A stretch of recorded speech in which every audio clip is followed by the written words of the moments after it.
Hi everyone, my name is Willow and I have a small confession to make. A few weeks ago, I posted my first art YouTube video and you guys left so many kind and supportive comments that I'm so grateful for. And a lot of people were wondering, how is this your first video? And that's where I want to come clean. Because while it was my first art YouTube video, it wasn't my first video ever. You see, I used to run a food blog. Secret's out. It was my little piece of the internet where I could share photos and recipes that I had created. And so having a background in photography and a bit of equipment lying around has made starting this channel a whole lot easier. I even dabbled with a few short cooking videos back in the day. And I'm really glad to have that under my belt now. But also, looking back on that blog is kind of bittersweet, because after 7 years of running it and setting unreasonably high expectations for myself, I had reached complete and total burnout. I mean, burnt to a crisp. Charred. Of all the recipes I burned, the worst was me. Okay, I'm done. You get the idea.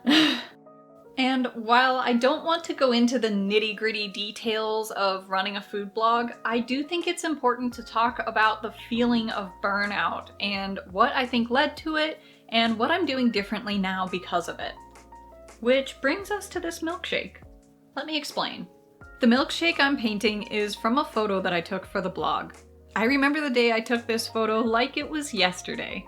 When I came up with the recipe, I had this image in mind, and I set out to make this ooey, gooey, dark and moody chocolate drizzle action happen. It was gonna be perfect. Spoiler alert, it did not go perfectly. It was a warm day, and as you can probably guess, the milkshake melted before I could get the shot, dripping all over my backdrop and floor. So what did I do? I dumped the whole thing in a Tupperware, threw it in the freezer, cleaned everything up, and started over from scratch. And I did that again, and again, and again. This milkshake ate my entire day because I was obsessed with getting the perfect shot. And when I did get it, I didn't feel good about it. I felt defeated. My kitchen was a disaster. My dining room was a disaster. There was chocolate on everything, and there was so much work left to do. I remember sitting down on my living room floor and crying. It wasn't the first recipe that had brought me to tears, but this time was different because it was the last. I knew I was burning out, but up till this point I had been in denial. I was pushing myself so hard, hoping the spark would just come back. And of course, it didn't help that I put a ton of pressure on myself. Before this point in my life, I would not have said that I was a perfectionist, but looking back, it is glaringly obvious. I was also stubborn, and I didn't know how to walk the line between being persistent and being so bullheaded that I failed to take advice or see the potential in other ways of doing things. I couldn't see when I was the one standing in my own way, and I ended up bullying myself into these situations where I was bound to fail. At least by my own self-imposed standards. And I was lonely. If you're a content creator, you know it takes a ton of work. Behind a camera, in front of a camera, late nights hunched over a keyboard, alone.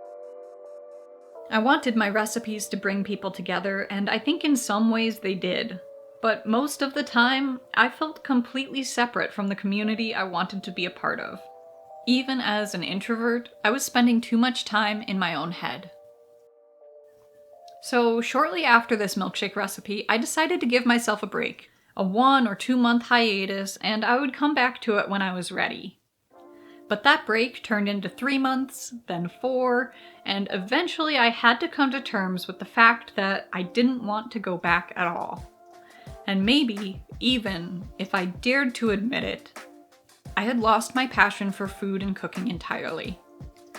For 3 months, my husband and I ate microwave dinners from Trader Joe's because I didn't want to cook anymore. Not only did I feel like I had capital F failed, but I also started to realize that I had tied up my whole identity in being someone who cooked and shared recipes. a foodie, a food blogger. And now I wasn't sure who I was or who I wanted to be. I felt lost. All of this was more than 5 years ago now, and it's still hard to put into words how that felt. It took me a long time before I was able to really reflect and have some perspective on the whole thing. And now when I look back on the blog, I still see all the passion I poured into it and the heartbreak I felt when it ended, but I also see the blind spots I had and all the ways my own mindset and actions played into making that burnout as spectacular as it was.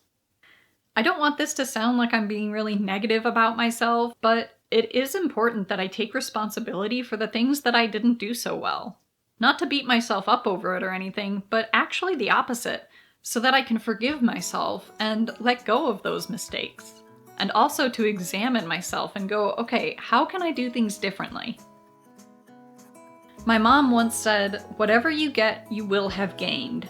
And I think what I gained from burning out was a lot of really important personal insight. I learned that I can work on being adaptable and spontaneous, that I need to not be so hard on myself and not get so lost in the details that I lose sight of the bigger picture. But this isn't to say I'm safe from burnout now or free of blind spots. Far from it, that is not where this video is heading. Having learned those lessons once doesn't mean I won't forget a few lessons and have to learn them again. Here I am, putting myself out there, writing scripts and making videos and sharing something I'm passionate about all over again. And it's scary. What if I make the same mistakes? What if I invest too much of myself and get hurt or let down? I don't have all the answers, and a lot of the time, I don't know what I'm doing. But here's what I do know. I can't let one failure stop me from trying something new and exciting. It's like I've been saying with art, that you have to allow yourself to make bad art and make mistakes in order to improve. You have to be willing to feel that uncomfortable feeling of failure in order to do something better the next time around. And as I approach this new creative venture, and I hope all my future ones, what I try to remind myself with every setback, disappointment, or moment of fear is to stop and ask, what can I learn from this?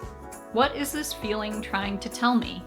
What can I take from it that didn't go well and maybe do it differently next time?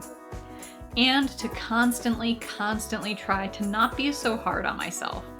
I'm not immune from self-doubt and negative self-talk, and I have a history of depression and anxiety, and those things don't just go away. Speaking of anxiety, as I was writing this video, my Instagram account got hacked, which was a kind of terrifying experience. I mean, it's just Instagram, right?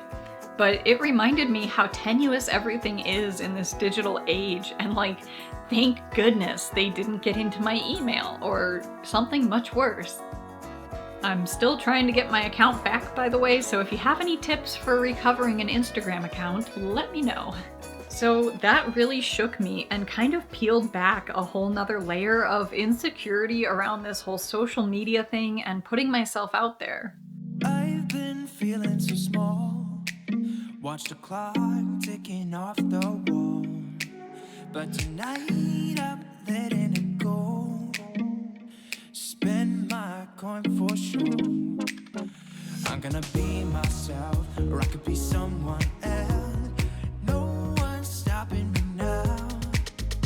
I'm gonna skip my breaks. I'm gonna make mistakes. I just wanna feel alive. Another thing I see when I look back on that food blog was how desperately I wanted to be authentic and real, but how guarded I was at the same time, if that makes sense. I think I was in denial about how I felt a lot of the time, so how could I be authentic if I wasn't being real with myself? And one of the things I want to do differently this time around is show that vulnerability instead of hide it. I almost pushed this video off, but I thought, no. Somewhere out there is someone feeling like I was, not seeing a way forward or believing in themselves, and it doesn't matter if what I have to say is messy or imperfect. What matters is that I say it. And my advice if you're coming out of burnout or going through burnout is examine your mistakes to see what you can learn, and be gentle with yourself. You're not alone, and you are going to bounce back. And whatever happens, you are going to be stronger and better in the end. Those beautiful stars, I wanna drive a faster car. Nothing can break me, no, no, nothing can break me.